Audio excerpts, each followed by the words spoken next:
So ngayon, baka ito pa din pong mga sinasabi, mga kababayan, ni Ramil Madriaga, na si Vice Presidente Sara Duterte daw ho, mga bossing, yung pondo o gamit na pera sa kampanya niya noong 2022, ayan, sinasabi ni Madriaga, galing sa ipinagbabawal na gamot, galing sa pera ng Pogo, BP Duterte's 2022 campaign.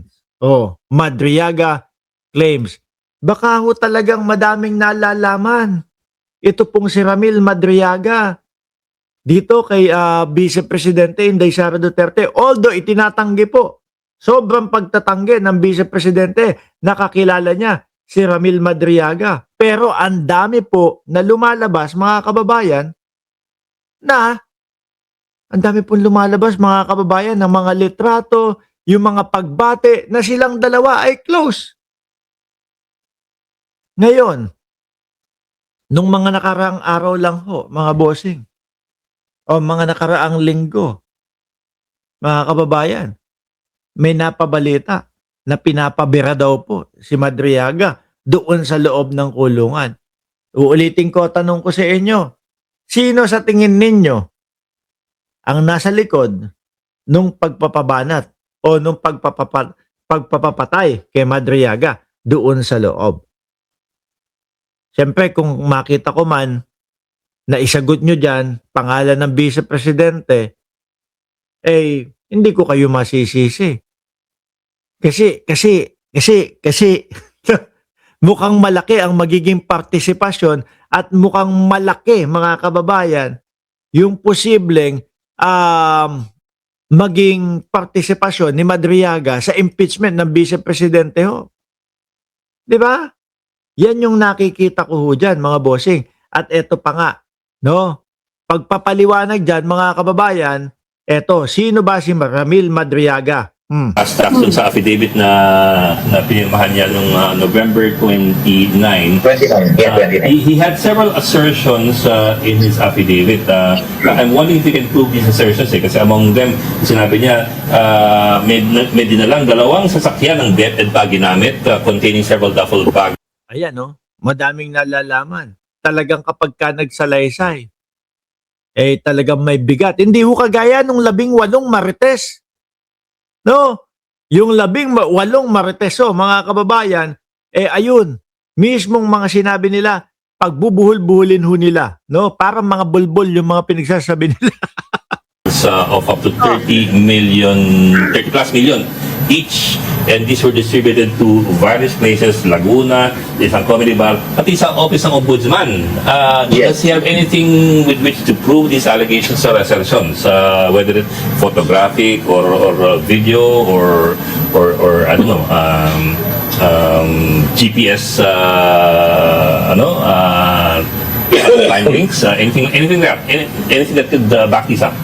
Actually, tinanong ko rin po yan. Ang sabi niya, lahat ng operation na ginagawa niya to, kumukuha siya ng mga pictures using his cellphone. Pero nung maaresto siya, doon sa kaso ng kidnapping, 3 mobile phone niya, kinumpis ka ng mga pulis at iyon nakasurrender sa RTC Manila. Na hanggang ngayon, hindi naman siya ginamit ng prosecution as evidence to prove yung relationship sa kidnapping. So, darating yung time,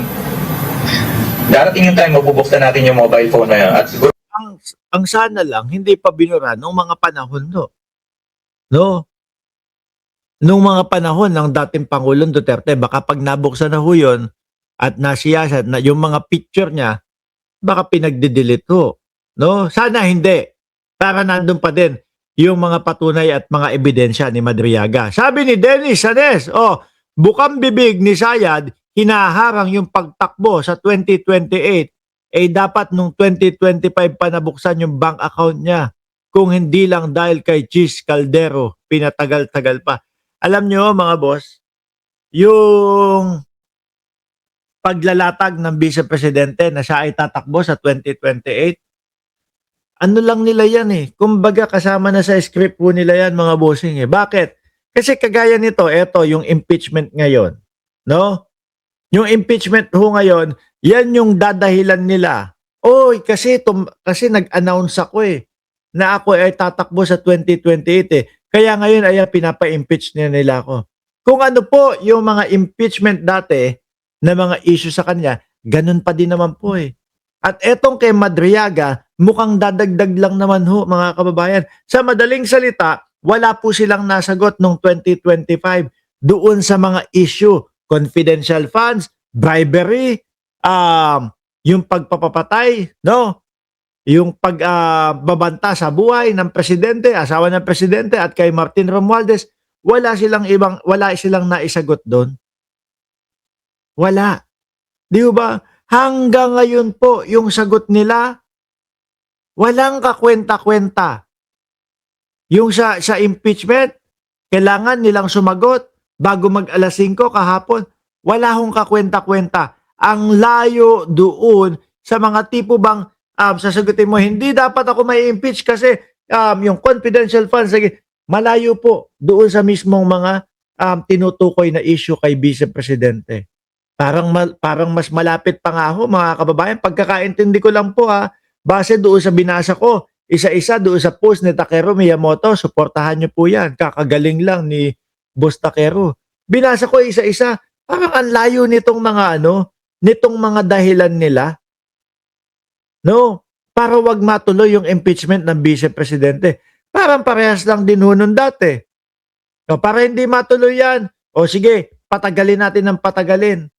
No? O sabihin natin 2 months, meron bakasyon ang Senado. O sabihin natin ganito, hanggang sa umabot na, ilang impeachment yung ipinasok nyo sa 1 taon, o wala na.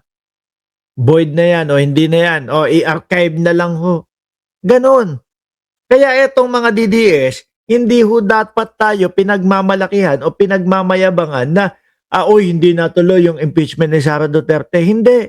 Kasi hindi naman po nasagot. Yung mismong issue ng Vice Presidente, di ba, Ronnie De Guzman?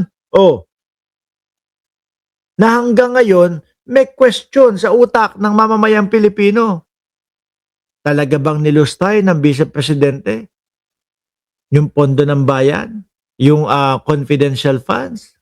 Di ba? Kasi walang nasagot. Makukuha natin yung mga pictures na sinasabi niyang pag-iwan ng pera sa mall, kung saan siya, kasi mahilig siyang mag-picture pati daw yung mga Chinese, yung mga paramilitary sa loob ng Bataan Property, may mga pictures daw siya nun. Sabi ko siyempre, madaling magsabi, pero kailangan natin ng proof. Kaya lang masyadong mabilis yung pagkakataon ngayon. Yung phone is still in the custody ng RTC. Pero pag pumasok na siguro dito yung issue ng national security, baka masakpi na yan, ma-forensic yan at makita talaga natin kung sino mga ka-text niya, kung kanino mga numbers ang nandoon. Ang sinasabi niya, lahat nitong mga sinasabi niyang mga numbers na to ni former President Duterte, naka-save sa kanya yan. Number ng iba pang mga nag-uutos sa kanya, yung mga text messaging. Nandoon lahat. Sana lang ho, hindi talaga pinakialaman. Di ba, Legazpi? Baka mamaya pinagbubura kasi. Nila nandun daw lahat sa 3 mobile phone niya. Iba-iba kasi ang phone niya custody of the RTC. So Yes, as RTC po. we're supposing or we're assuming that these should be intact. Tama ho ba? Yes, hindi naman siya na forensic examination So, hindi siya napabuksan. In fact, he will use that dun sa defense niya sa kidnapping. And siguro kung talagang magkakaroon ng opportunity, masakpi na yan, ma-forensic examine yan, makikita daw natin lahat doon ng mga sinasabi niya, doon sa mga lakad niya na madalas siya mag-take ng picture talaga sa mga operation niya. Oo, tsaka yung mga, alam nyo, dito, sa 18 Marites, no?